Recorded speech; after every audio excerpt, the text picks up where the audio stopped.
My name is Daniela.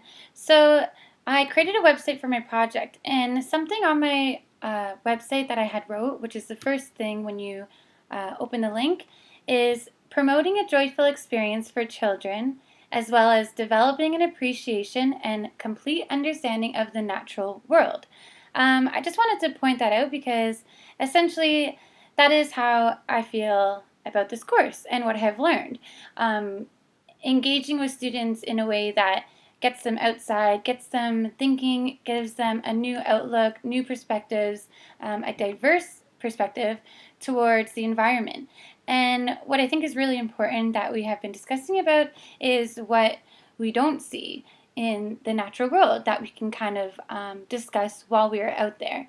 I think it's really important that students understand the community and where they live in. I really enjoy giving assignments or having assignments that give me a greater purpose, give me something to look at that makes me understand who I am in relation to this large world.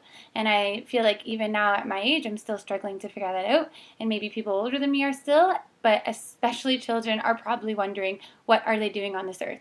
And I think it's really cool that we can offer learning that is right by our feet. We can go outside and we can talk about the land we're walking on. We can talk about what we see, and we can especially talk about what we don't see. And that is where the learning is happening. I think the learning is also happening when the students are working together. A lot of the outdoor play that we have been discussing is free play, loose parts, gardening, a lot of teamwork, team building, and a lot of creative and imaginative skills that the students are using and gaining. And I think this is a great way to learn. Often when we see kids play alone, I notice that they already develop rules and they develop positions. I'm going to do this, you're going to do this, and they're working together, almost like how we would go about in the work field. So it's great that these students are already building these kind of skills without any direction. I think another thing that I have talked about before is we live in Canada, and a lot of the time spent in the classroom, it's cold outside. So I've really focused on what can we do that is still bringing students outside or bringing the nature inside, allowing them to have that sort of learning, but in a indoor classroom setting, because in other countries they have that luxury to go outside or to have a garden that's going to be living throughout their whole school year. But we'll only have a short period of time if you're living somewhere where it is cold and snowy during the winter.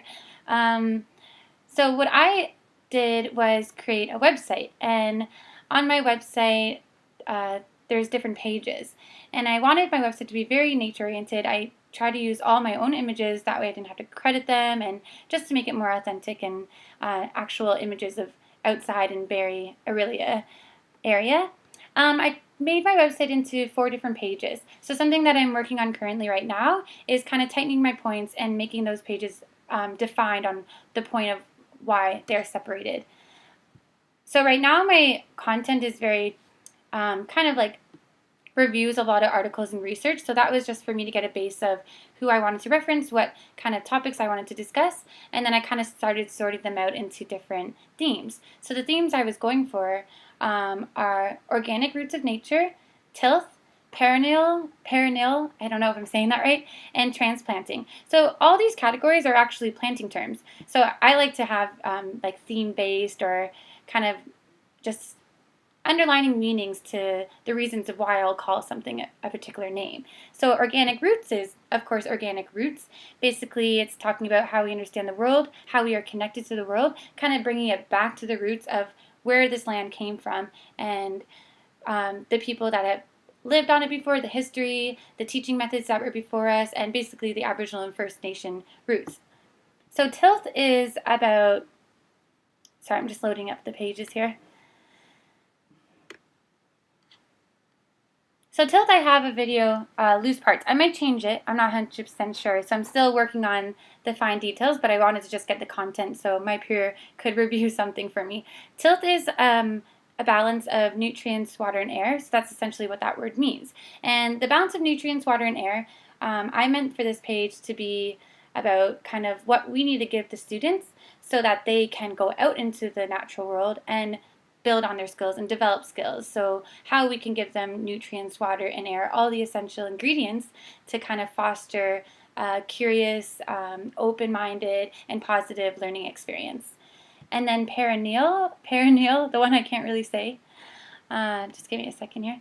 So that one is a plant that continues to grow. So this one is just more on where we can take this kind of learning, and more so about teachers. So what kind of skills do teachers need to continue to grow, as well as the students? Skills that are needed for schools, probably, to start implementing them. But I find that it's not so much the school, the program, the funding, but it's kind of who the teacher is and their perspective. A lot of these learning techniques that we have learned, I feel like could be done with a low budget, but it has to be done with an open mindset. And then transplanting is kind of learning those skills and then giving them to another. So it basically means one growth medium to another. So that means kind of starting with yourself first. As a teacher, I want to be enthusiastic about nature. I want to go outside. I want to get dirty. I want to be curious. I want to have fun. But if I don't know how to do that myself, how can I encourage my students to do that or model it for them? So basically, those are my pages. I'm working on the text and how I'm going to tighten those up.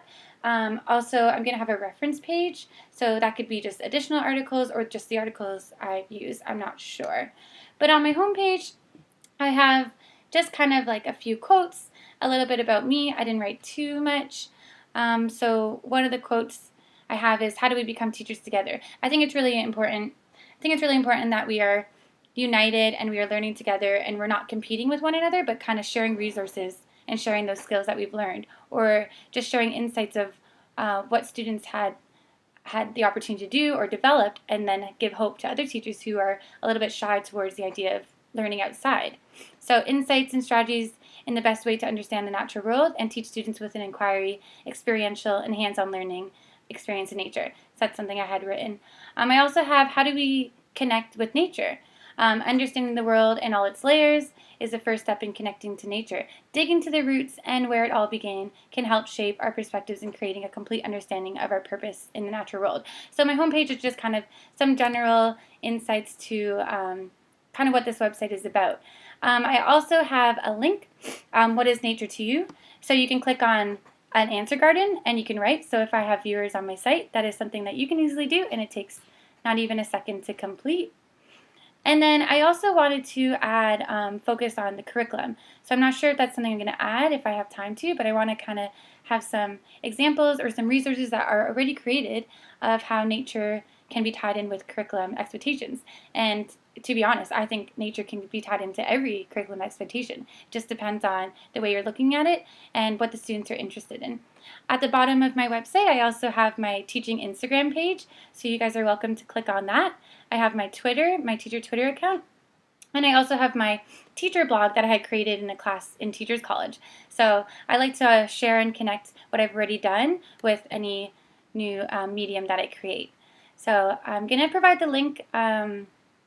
It's tmgs.ca-Daniela- but I'll write that link somewhere for you guys to click on, and I would love to have your feedback or any considerations that you may have for me before I finalize my website. I'm really looking forward to completing it, and I'm looking forward at watching everyone else's videos. Have a great day, guys.